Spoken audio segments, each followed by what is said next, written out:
Great, and we're live, everybody. Welcome. Oh my goodness! As soon as I do the welcome, I get a frog in my throat, which is absolutely typical. But yeah, welcome to this second of I think a four-part series that we're doing with Figures, talking about compensation. And I've been really excited to be doing this type of show simply because it is one of those like super neglected areas. We've left it into comp and bends for so long, and yet it is absolutely critical in terms of how you form a business, how you recruit people, how you're attractive as a business, and all those types of things. So amazing to see people who are doing things within compensation tech, including these two gentlemen here, which I see have arrived. So I'm sure everyone knows you already as to who you are, but maybe we can do a quick intro whilst you're there. So Vishal, can we kick off with you? Like, who are you? What it is you do very quickly? Yes, I think people have, I hope not too many people have been attending the previous webinars and are tired of hearing my introduction, but I'm Virgil. I'm the CEO of Figures that I created nearly 2 years ago now, after spending 11 years in HR people myself, and I created Figures to try to tackle the key topic of providing startups and scale up to start with reliable compensation data. And also, we are doing a bit more than that in providing them with real-time analysis of indicators such as their gender pay gap within their companies and things like that. Yeah, fantastic, and great to see the story of where you guys are at. I love it when companies start from like, yes, I did a Google sheet, and then it actually turns into a business. So I love that. And we have Matt Brabham to join us as well. Matt, great to see you, man. Can you quickly introduce yourself? Who are you? What it is you do? Really great to be here. Thanks for the invitation. So, my name is Matt. I run a company called the People Collective. We are for all intents and purposes, a people consultancy that works with startups and scale-ups to help them overcome people debt. So the accumulation of poor practices, poor communication, poor ways of approaching building and scaling an organization. And I've got a deep fascination with compensation, comp transparency, and how that all fits in as part of it. Fantastic. Great to see you here, Matt. And we should be having Deborah join us as well, but I think Deborah is having some technical difficulties. So please persevere, Deborah. We'll see if we can get you on to the show. Okay, quick kind of sound check. We just want to make sure everything can hear us okay. I can see a lot of people in the chat. I think something like 300 people or so have signed up to this. So fantastic to see everyone here. Just want to confirm that everyone can hear us okay. Virgil and I are actually in separate hotel rooms outside of our normal spaces. So there's like a high potential. This is going to be like a not perfect audio video experience. So let me know in the chat whether you can hear me okay. And then we'll see where we're going. Okay, thank you, Mina. Thank you, Florian. Thank you, everyone, for this. Okay, cool. Let's get on with the show. Deborah, we're going to get you on in a minute. Salary transparency. Why do you think that this has become a topic recently? If we think about where we're at, like rewind back 2-3 years, I think the only country that was significantly doing this was Norway. Like they were a complete outlier to say, right, yes, we're going to publish everything. Everyone thought they were crazy. So how come it's gone from a marginal position to now it's pretty much like consensus, even though we're not got there in terms of how many people have adopted it? Ideologically, it seems to have become a consensus. Now, have you two got a theory as to why we've made that transition? Like, what are the drivers to move it from what was previously normal, hey, we don't talk about it, to now it's like, yeah, we should open this up? Any thoughts? Let's go with you, Matt, firstly. Yeah, go for it. I think there's a couple of thoughts there. I think the first one is the never-ending sweep from the US, i.e., what starts and becomes popular within US tech slowly makes its way out of the Bay Area across the US to New York and migrates itself across the Atlantic. So I think what was obviously kind of started there, and for some reason the name completely escapes me with the folks that completely opened up transparency, including names, etc., or positions against. Buffer, maybe. Buffer, that's what I'm thinking of, right? So if you think about that, they went extreme, and this is often the case, right? You know, some companies will often take an extreme position, and then a middle ground will be found. I think there's a couple of other pieces around that as well. Obviously, post-COVID, the change in geographies, the change in locations, it ends up being a lot more ambiguous in terms of pay for many.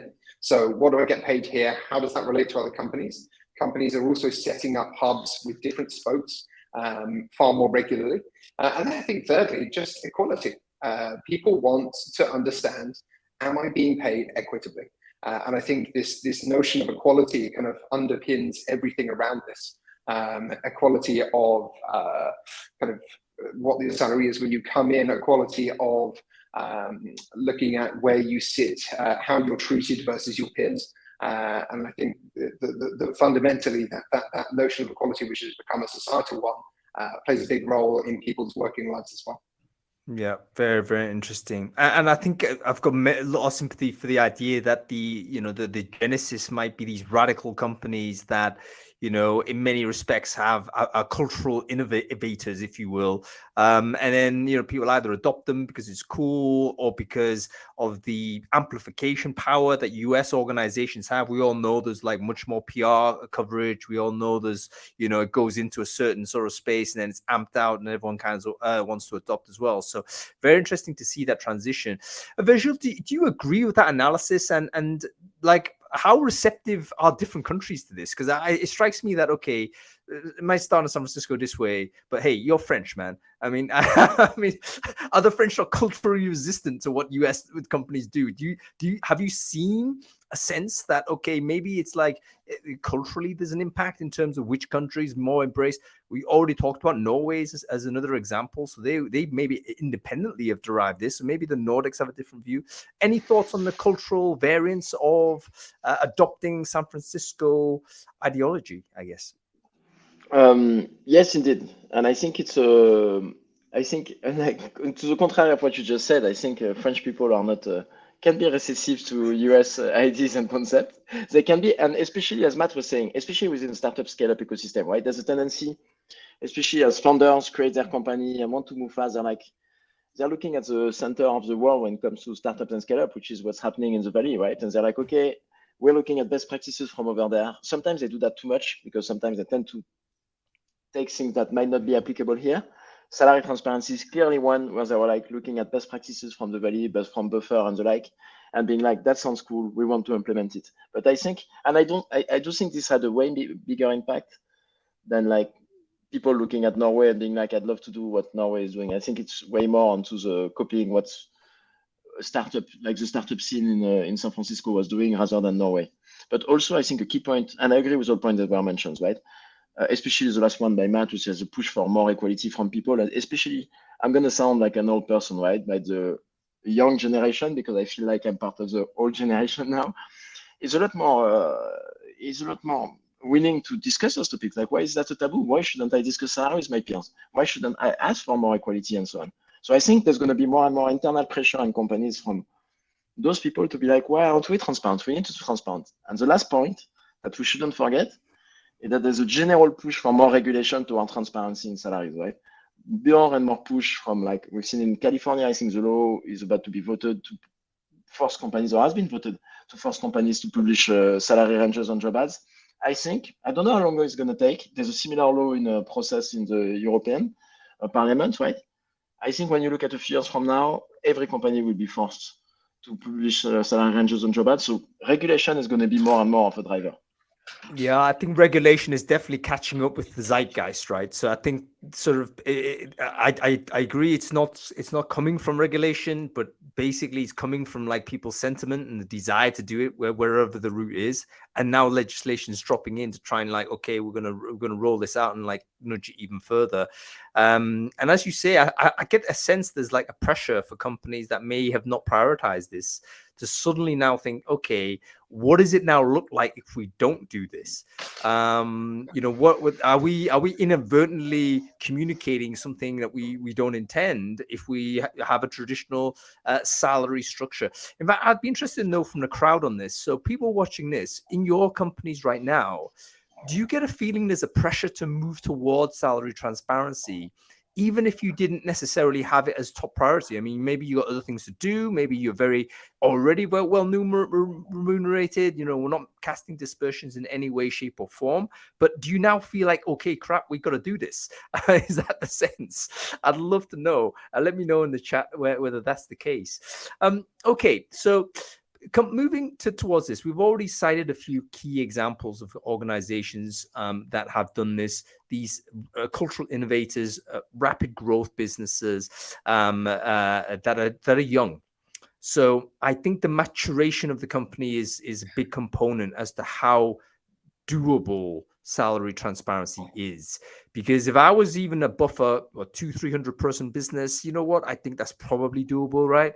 But if I was a 3,000 person business, or I was a 10,000 person business that's been around for 100 years with all of that cultural debt, your term, Matt, all of that differentiation of individually negotiated salaries just stacked upon each other, for me to switch on salary transparency, that's like a cultural cataclysm. I'm not going to be able to do that, am I?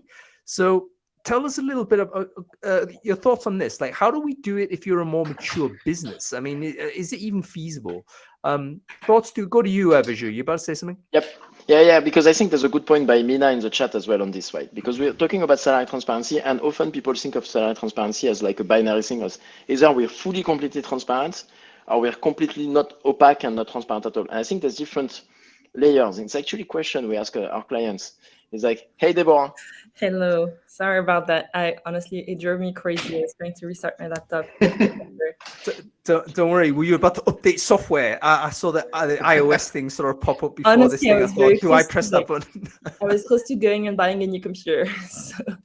No.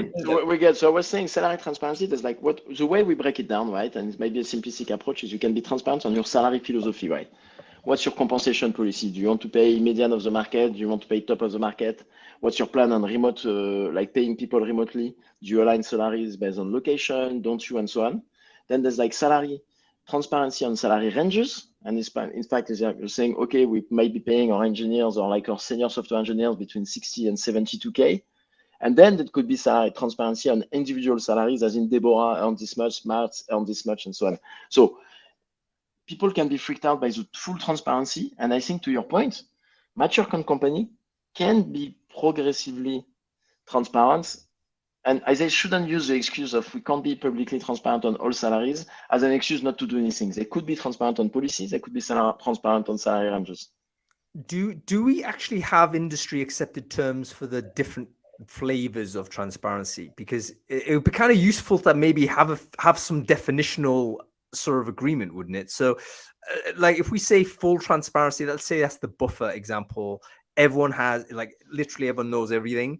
So that's like radical transparency. Let's call that radical transparency.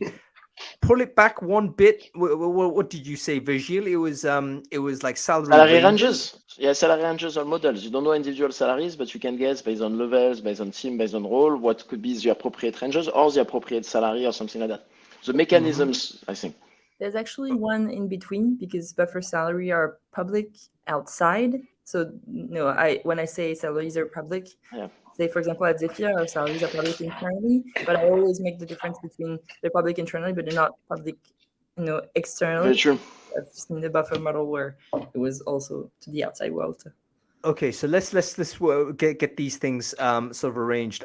Firstly, we have radical transparency, public and private. That's just out there, right? It's literally what you've got.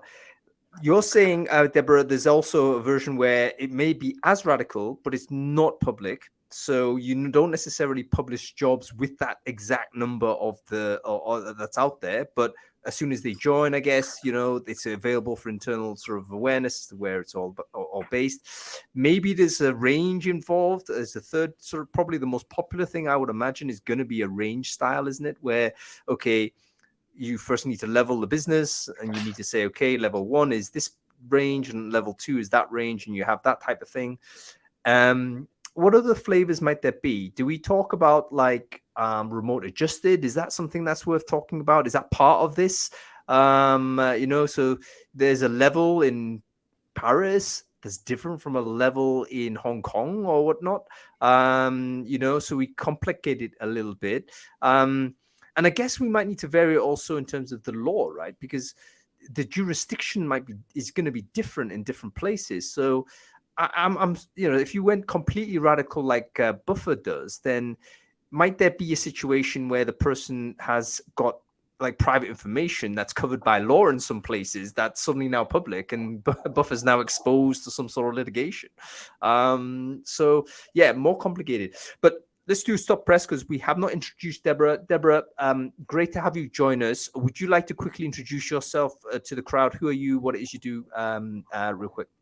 Arriving that late, honestly, I would have not been upset at all. I don't even think I deserve it. No, just kidding.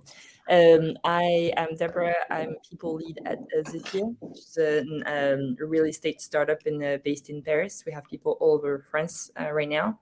We have recently completed a transition to no transparency on salaries to full transparency on salaries internally. We have a salary formula, which is a bit of a mix of what we had at Buffer and what I had previously at Allen. Previously, I was head of talent at Allen. I worked there for 3 years, and we also had full transparency internally. Externally, we didn't have anything other than the salary grid transparent, which was possibly a bit hard to read for the outside world. Or we needed to explain it a lot to candidates, but still it was one level of transparency showing the grid. And prior to that, I was at Buffer actually. Their full transparency on salaries inside and out. And it is something that was put in place at the very beginning of Buffer when the team was only 12 people big. And it seems like back then it had been difficult for some people to accept that level of transparency. So it had like really good triggers on one side and not so good triggers on the other side. Not so good triggers is that a few people in the team didn't really accept that level of transparency and decided to leave. So, Buffer did a great article about that topic, and only 8 people were left. And then the team grew from there, from the basis of like, we have that level of transparency and this is how we work. And funny enough, the day Buffer started publishing the salaries outside, we went from having 150 applicants every month to 3,000 applicants every month. Not only people were attracted by, possibly the level of salaries, which, Buffer is a company that pays well, but more than that, I think people were really attracted by that level of transparency.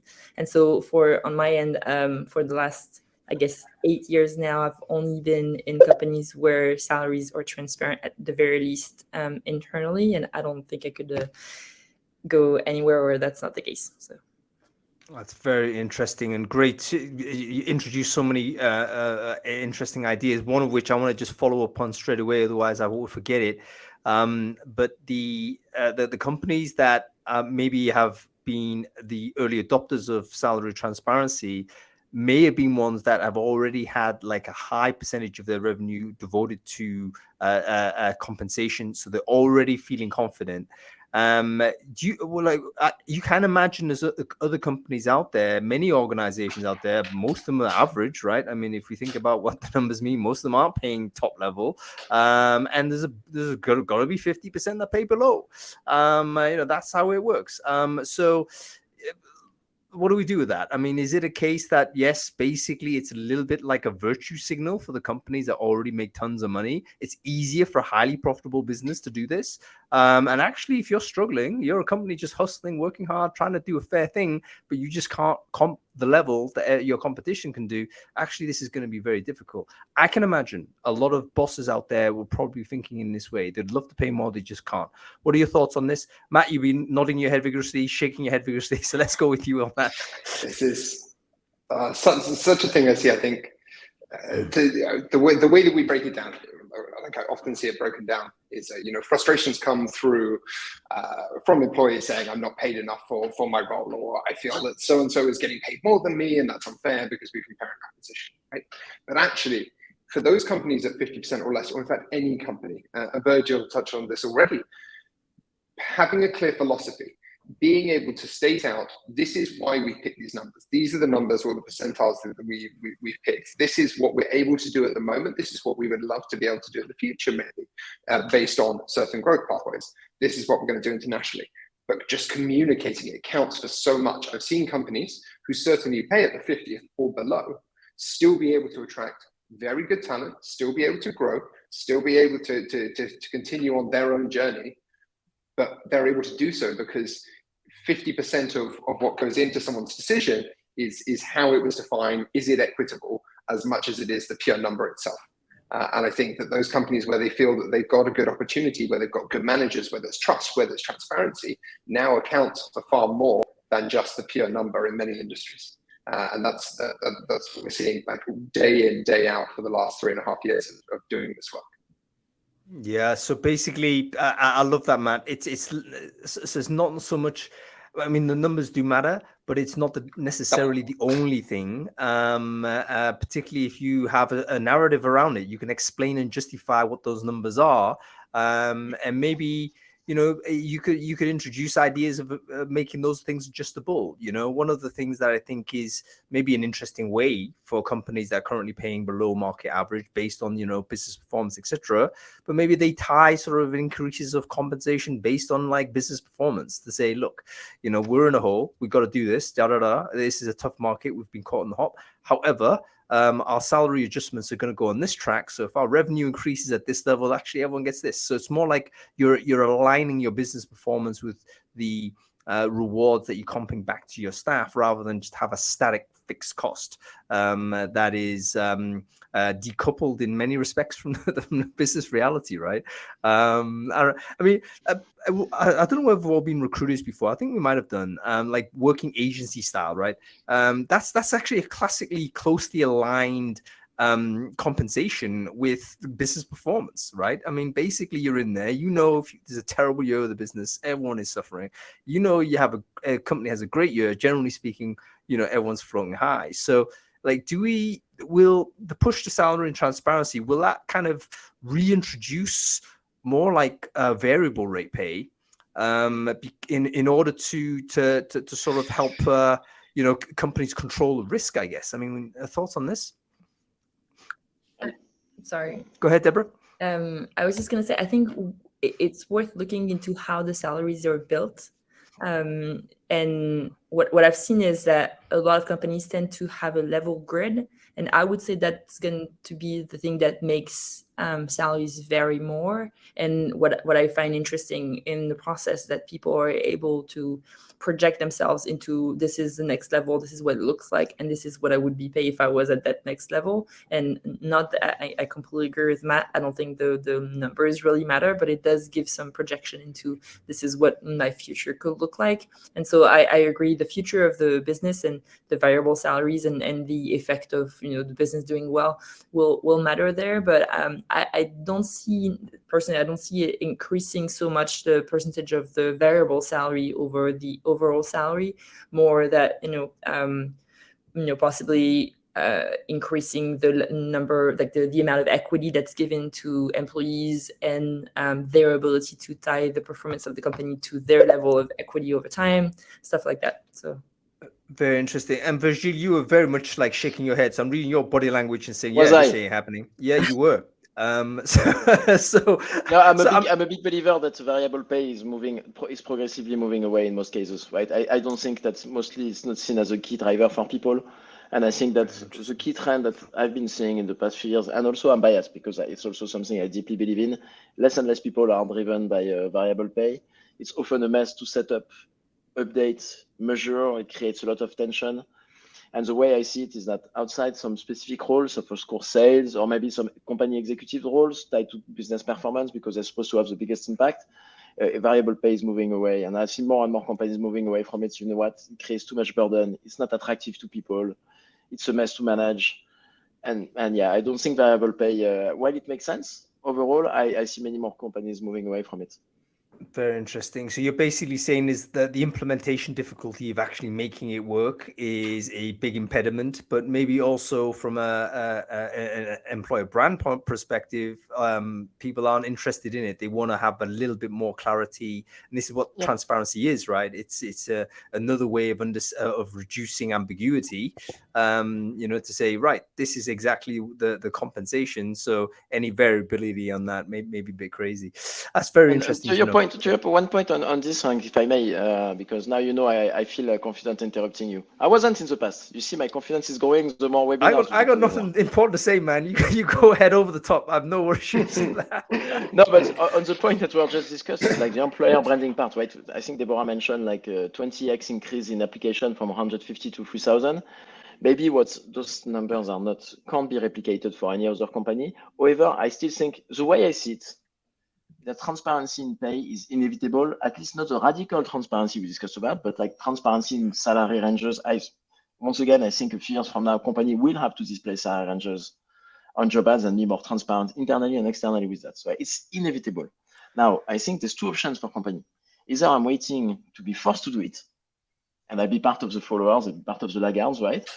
Either I can leverage the opportunity that still exists right now to be an early adopter, because we're still there. There's still very few companies being transparent.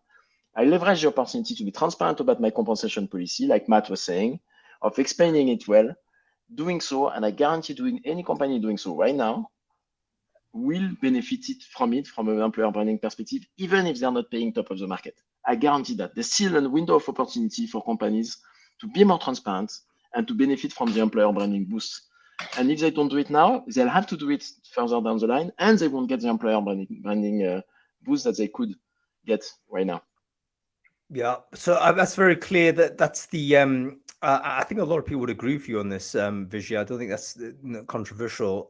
What would be interesting to know very quickly, though, just as a very quick rule of thumb, like what are the percentages generally? Would you say so? Radically transparent. What percentage of businesses are this way?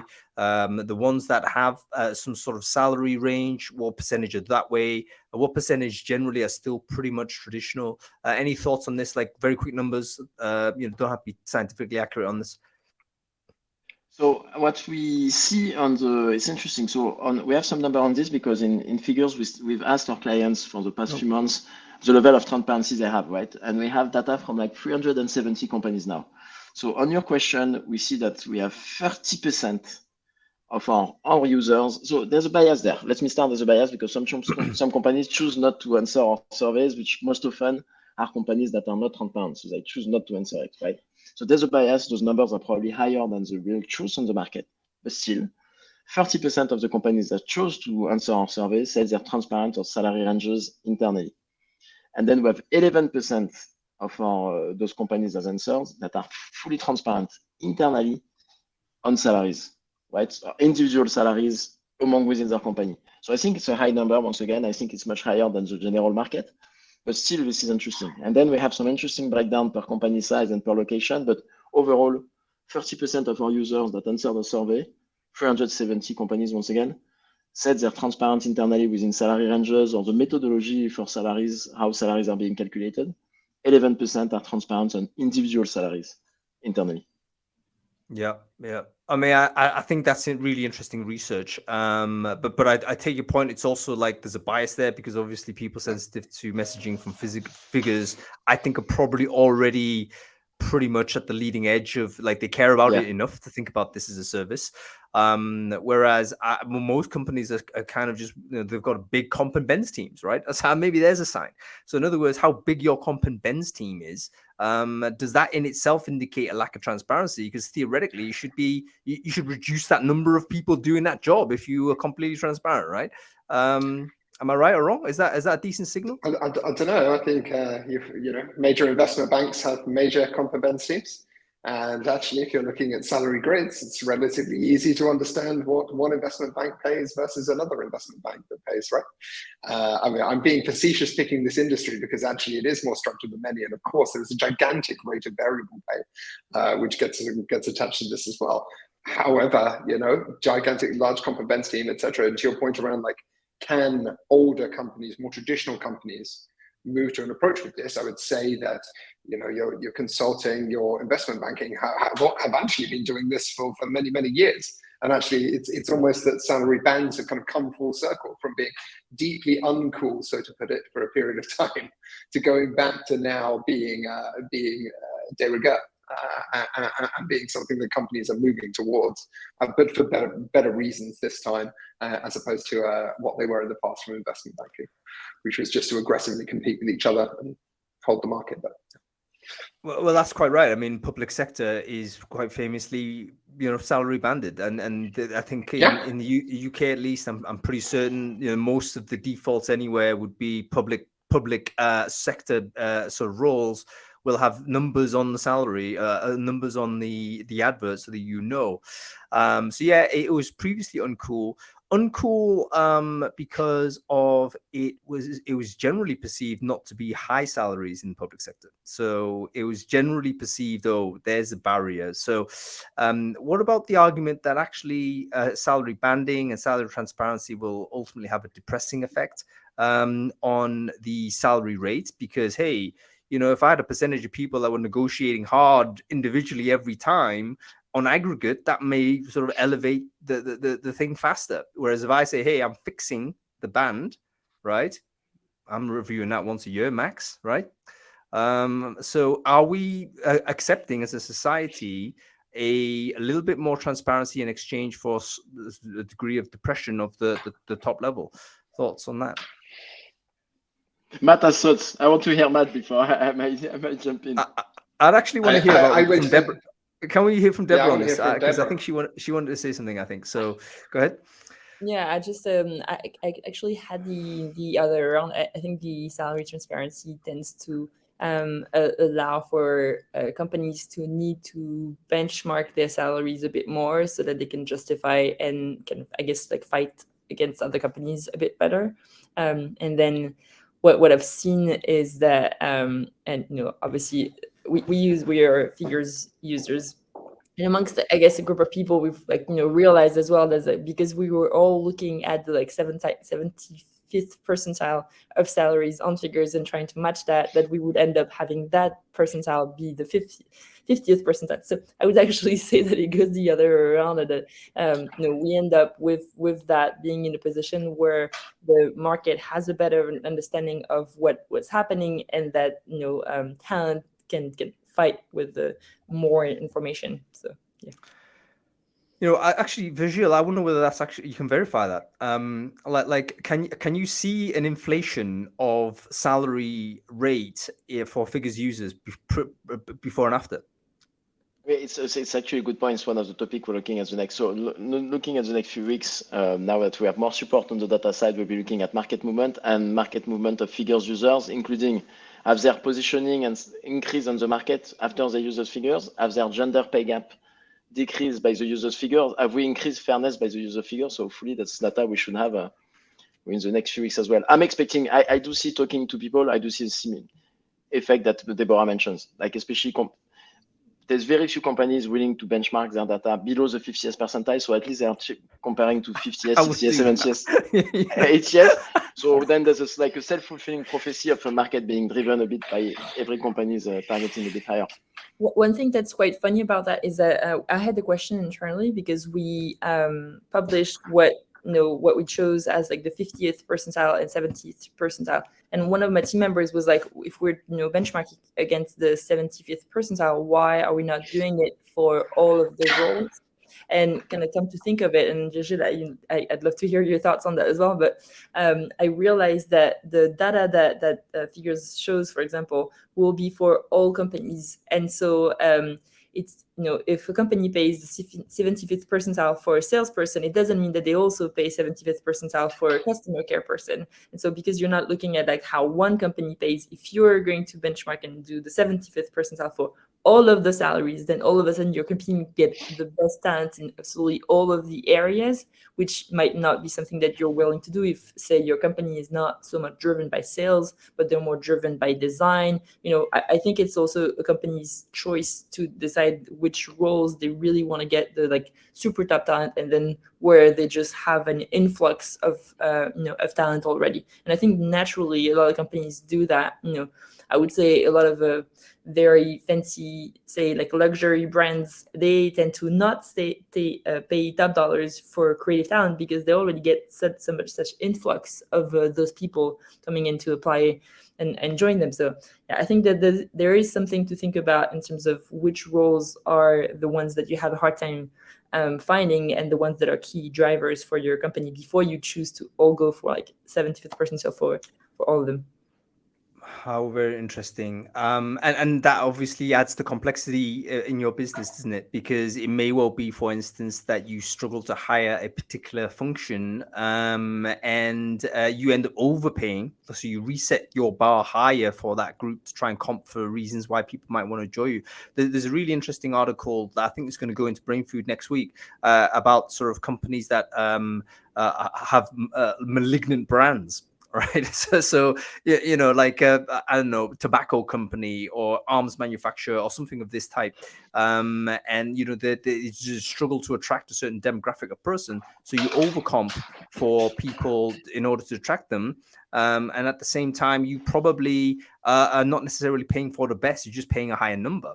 So you end up sort of in this situation where, you know, even though salary transparency has at root, I think, a meritocratic principle, you know, the idea that people should be paid equitably, there can be circumstances based on, you know, market conditions where that it doesn't happen. You end up over or underpaying based on your attractiveness as a brand. So, for instance, if I was like a super attractive as a business doing luxury watches or something, presumably I could get away with paying slightly less because people want to work on and, you know, get the brand value instead, the intangible value which we don't measure in terms of the comp. How very interesting all of this is. Okay, let's move to a point where where there is resistance, there's problems, you know, the idea is there, but there's people saying no. Thoughts on this? Like, what are the most common objections that are stated? And you know, how do you deal with those? Any thoughts, anybody? Well, one of the ones you just mentioned is when that comes with transparency. Is that I have as a business to tell my employees where we've decided to pay our software engineer 75th percentile of the market, but the rest of the team gets FCS because we think they're more important to the success of the team than you are. Is a tricky. That's the type of conversation that if you want to be transparent, once again, we're talking about transparency and comp philosophy, potentially ranges, not radical transparency, you will have to have those conversations. And those could be a blocker where companies could be like, you know, I don't want to have those kind of conversation, which I think is an issue because at the end of the day, yes, it might be a tricky conversation to have, but I think most of the companies that have been there, and I might discuss with HR people on most of those companies, and once again, we have some here, they're like, we're happy we had those conversations because in fact, the employees, some of them may be slightly pissed off, but most of them, all of them will feel happy that they can have this level of transparency, this level of discussion with the business, with their management, to be like, to help us understand why software engineering is more important for the success, at least right now, of the company. And having those conversations create more trust, create more accountability, and I think increase your chance of retaining people and stuff like that. But this is a barrier. I will have to justify some of my decisions to employees as a business, and it will create difficult conversation. Yeah, it's about having a philosophy, right? It's like the worst thing you can do is just to have a gut feel about it and not have some sort of, basically you need to have a logical argument. So your ideology needs to be in place to drive those decisions rather than some sort of whimsical view, because I can imagine some people in a different department might think, look, you know, Virgile is paying this because he used to do that. There, he's got this affinity to this function, and you know, you can feel super neglected, right? Deborah, a question to you, because you've actually sort of transitioned to companies or been involved in companies that have moved from one state to another. Were there any like conspicuous examples of people who were like super resistant to the move? And you know, how did you deal with that? And you know, is there a way to deal with it? I mean, is it like maybe there's one person there, he or she on a big number. They know maybe salary leveling comes in, the numbers changes downward for them, not happy, they're kicking off, they're causing all kinds of like resistance in the mix. Like, is that a realistic sort of scenario? And if so, like how do we handle that? So I would say one thing that makes it easier is that salaries, when there's that type of transition, they never go downwards. So you have, you know, the legacy that kicks in, and so the person who possibly on the grid would be a bit lower.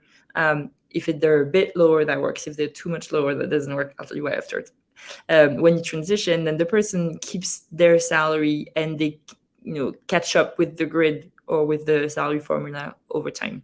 Where it gets tricky is that if really you realize that you were overpaying the person so much so that they will almost never catch up with the grid, then it becomes a more difficult issue. Because what I was saying earlier about the levels and the fact that you can, visualize yourself to the next level there, it means that possibly you need 2 levels to catch up with the grid. And so that you're unlikely to have your salary grow.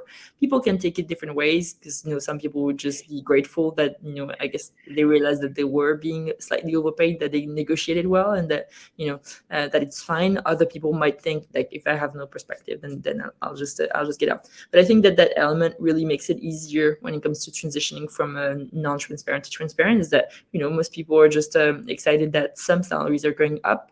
You have some level of jealousy that's inevitable of like, okay, so I guess with that new salary formula, everyone's going 10% up, but I'm not, that's also inevitable.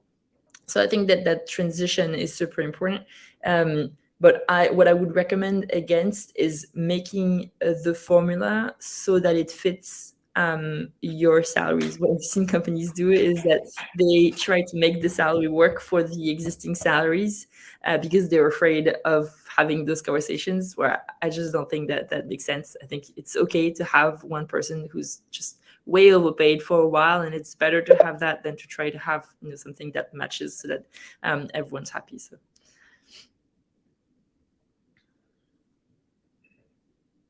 Did we lose Hung?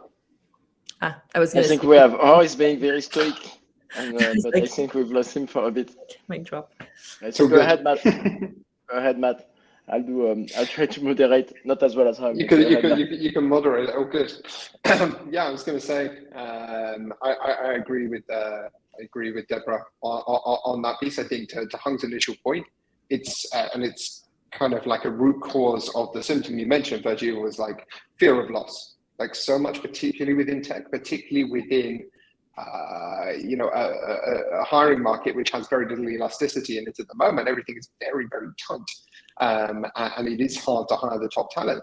The fear of loss encourages founders to really focus on like, okay, we don't want to have to go out to market. What if we lose our engineers? What if we lose this key person in CS? And also as well, I would say, the kind of single point of failures that you often get in smaller companies would lead to this as well.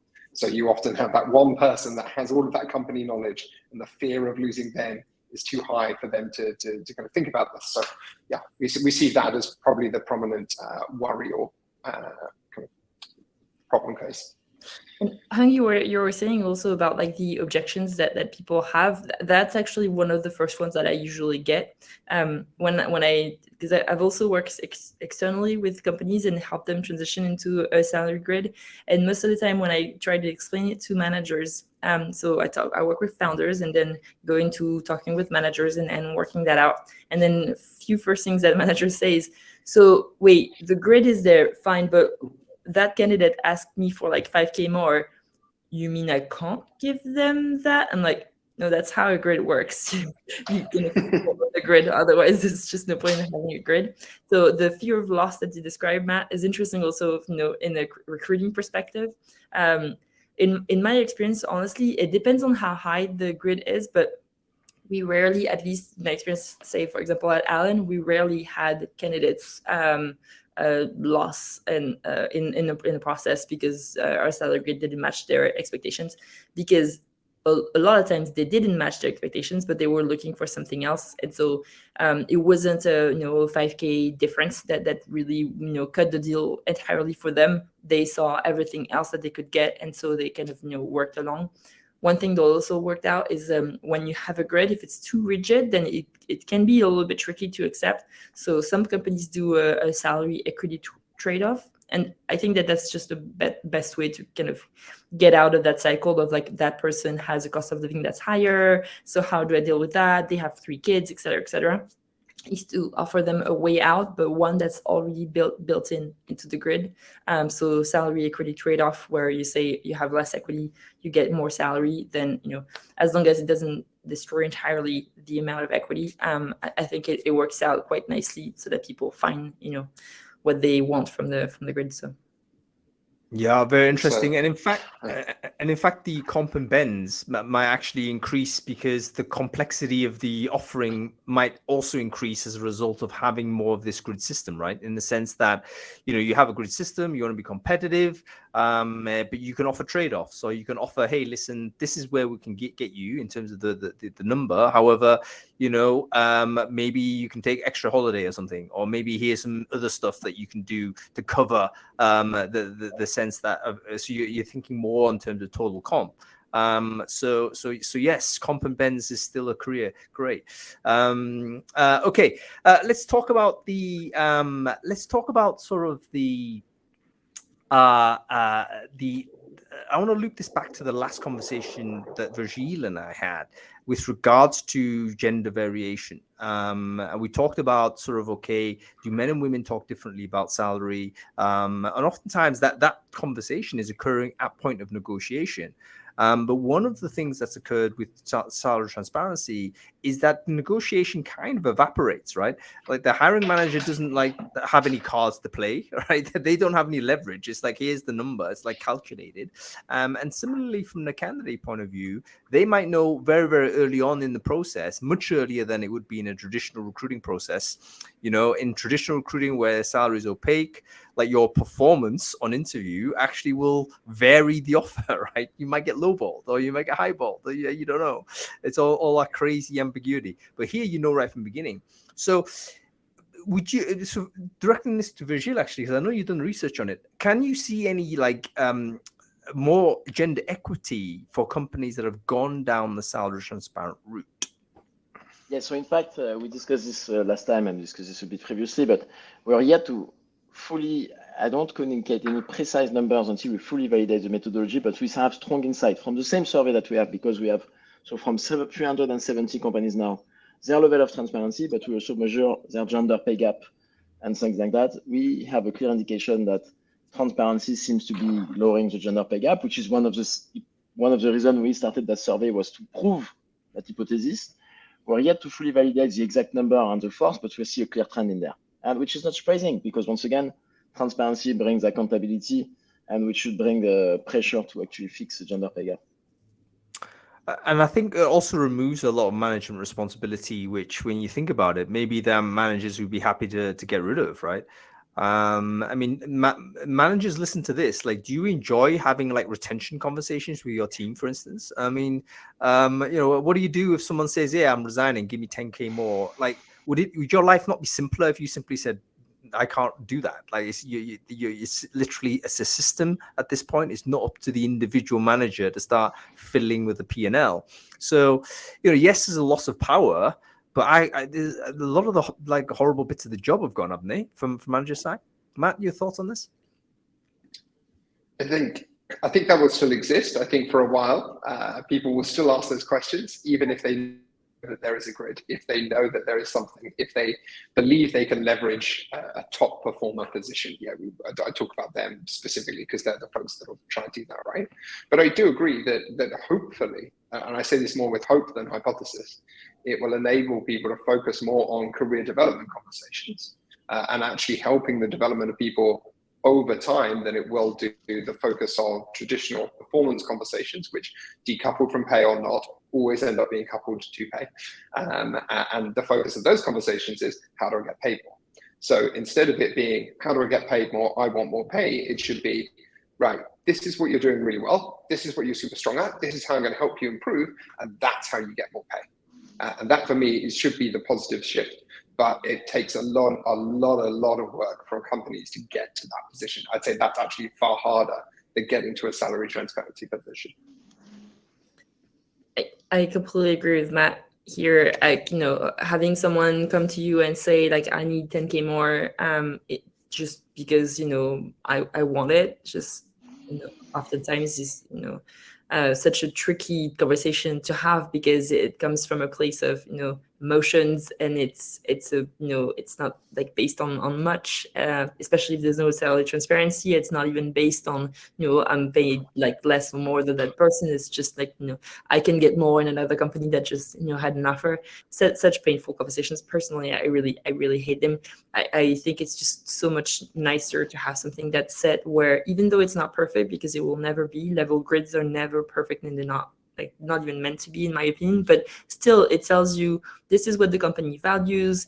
The company values growth of like impact, growth of your scope, of your technicity in your role, and this is how you can get to it, this is how you can prove it.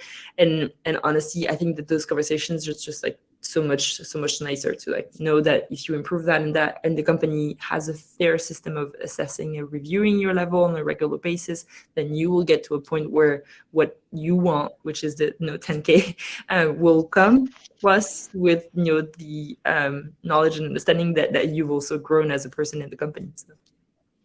Yeah, I think that's so correct. Thinking about it a little bit more, I also think that this is something the employees will embrace as well, because these are uncomfortable conversations to have. I mean, negotiations are generally quite tough, particularly when you have an ask. And the relationship is so hierarchical. Like, you can ask and the boss can say no. So it's like, you're almost always in a position of being a supplicant. And that is just fundamentally a poor experience from an employee point of view. So having a system with some obvious triggers and performance is significantly better. Folks, we're going to move to the questions now. We've got a load of questions coming through. So if you have any questions for the crowd, now is the time to ask them. We've got 10 minutes. We're going to use the 10 minutes to ask these questions. So get some free consultancy, folks. Ask your questions in the Ask a Question feature. We're just going to go straight into it. And see, there's a voting mechanism here as well. Let me just do the right thing by go with the upvotes first. Okay, we're going to start answering from Sophie.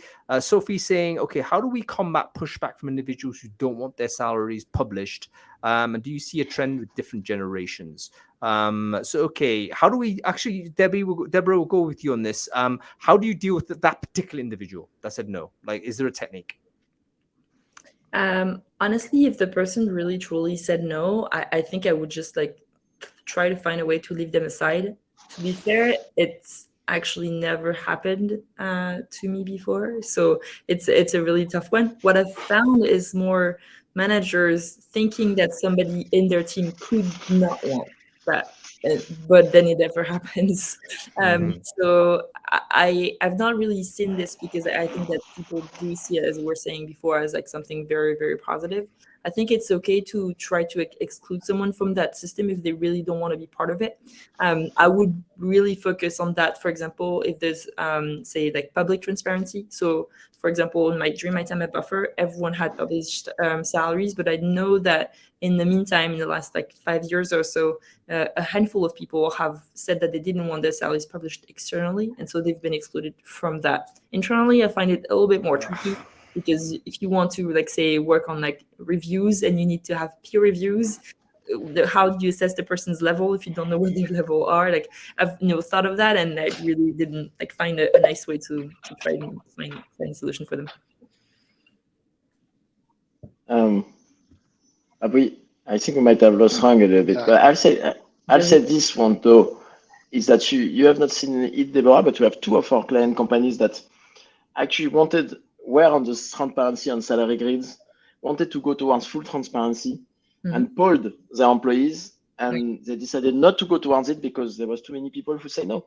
So actually, it's not a given that people could say yes. Like, and so two companies were like, as founders, we want to go towards it. They polled their employees, and they had too many of their employees saying no, we don't want our individual salaries to be published. We don't want to have the conversation or the pressure that will is with it.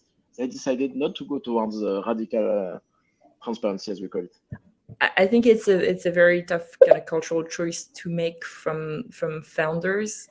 There's a few topics like that where I like I'm just gonna like seem like a tyrant of some sort, like dictator. But I think that there are some cultural choices that have to be made by founders, and if they truly believe that it's going to be helpful for the companies, I don't think polling will help. And again, I'm like fine with like you seeming super mean like that, but it feels like there's some topics where it's just if it makes good business sense and it makes good people sense, then going for it and pushing people to be in uncomfortable situations and helping them in those uncomfortable situations is better than just like, I guess, like leveling down in a way and saying, okay, if you're not comfortable, let's not be comfortable together. But, yeah. We have next question. I'd love to have Matt's take on this. Next question from Florian is like, so salary grid is is salary grid the checkpoint being bigger on transparency? So like the first question is like, is that you have to set a salary grid before being going deeper on transparency? And then if so, maybe to build a good salary grid, maybe too complex, but the first part of the question. Yeah, it's a good one. So thanks, Florian. I think from my perspective, it's so intrinsically tied to leveling and progression. And this is something that I see not happening enough. Is often the case that despite the excellent approach to leveling, which I agree that Figures has embedded, right? But actually taking it that stage deeper and building out the progression pathways and what they mean for your company. This doesn't mean like drill down for every skill per role, like don't get me wrong, but just having some company-wide clarity around things like communication, teamwork, impact, etc. And then being able to make sure that the managers are capable of using that to level. That as a starting point enables you to then build a much better kind of salary grid and then move on to the philosophy. This is the way that I see it. It's like get the leveling and progression, get the salary grid, get the philosophy from there. So in terms of then building that, you can use, there are essentially some very well respected and standardized approaches to leveling and how that combines to salary, which all of the major providers tend to use, and therefore that's a good starting point. It works for most companies that we see. Clients of ours up to kind of 1,200 people are still using that leveling structure from kind of 50 people. I won't go into too much detail on that, but yeah, I think that's a good starting point. And then to build the grid from there, it's really about working out you getting the clarity around how you want to structure based on what levers you want to pull based on geography, based on level, maybe a sub-level if you want to give some freedom or autonomy to managers. But again, being fairly tight on that. And then once you've got the mechanism, the grid can come quite easily from there. Obviously, Figures will help you on this by providing the raw numbers, but there's still plenty of work for companies to do to think about, okay, what does this mean for us? What is our philosophy? And how do we take that from numbers into growth? So you need that leveling, the progression, the grid, the philosophy. But I think to this point, welcome back, Hung. I think to this point, I'd like to, I fully agree, in fact, with you, Matt. I think the ultimate way to be transparent is like when you have solid foundation on your leveling, on your comp philosophy, on your salary band, and so on. But that say, and I think it ties to a question from Andrew as well, right? He's saying it requires transparency, requires career level and competency and so on. I'd say that it doesn't require it. I think it's much better if you have those solid foundation, but I think you can be transparent from the get-go if you have a clear policy. And you could be like, I've encouraged a few companies. In fact, this is what we are going towards internally at the Figures themselves. We don't have yet salary bands and so on, but we're like, okay, this is our comp policy. We're targeting the median in terms of salary. We want to be above market when it comes to equity and so on. And we're going to be transparent internally on salaries because we can explain and we can justify how we got into that salary before having salary band. And I think it's an important point that I've realized in the past few months or so on, is that I think every company, even though they might not be ready for transparency yet or feel not ready, should act as if they will have to be transparent a few months, a few years from now. It gets back to my point because I think it forces them to be accountable, right? I think the prospect of being transparent at some point forces company to be accountable and make objective decisions that they will have to justify down the road. So I think transparency is a good driver for structure, objectivity, and accountability. Fantastic. And just to finish off this amazing conversation, folks, one of the key themes that I've taken from the guests on this panel is that salary transparency is so intimately connected to a leveling process within your business. And you really can't go ahead and do an implementation of transparency without first having that sort of leveling completed. And this is actually a really good opportunity for us to remind everybody that that is in fact the next topic of our show.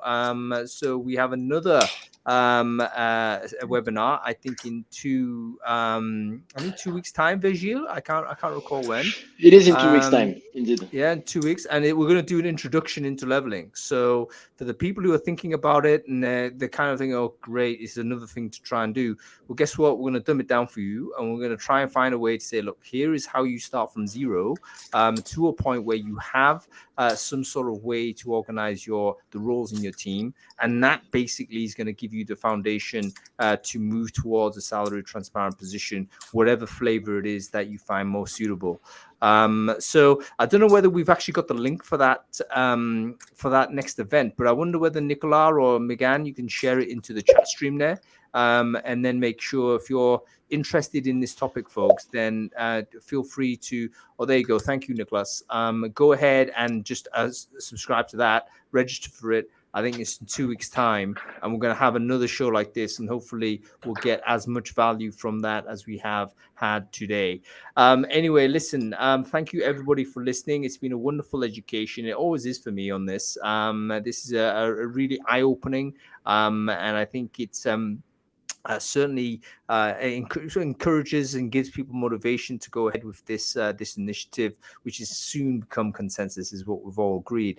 So thank you very much to all of our guests, first of all. So Matt, let's thank you for joining us on the show. Great to see you. Deborah, thank you for your perseverance at the beginning and coming in at the end and giving some amazing insight. Wonderful to see you. Virgile, always great to have you on Copilot here. Thank you for taking over a little bit at the end when I checked out, for a quick coffee break. But it was great to have you there, and thank you all for listening. This has been great, and we'll see you in 2 weeks, I think. So only 2 weeks to go. We'll talk about leveling. Bye everyone. Thanks. Thanks all. Bye everyone. Pleasure to meet.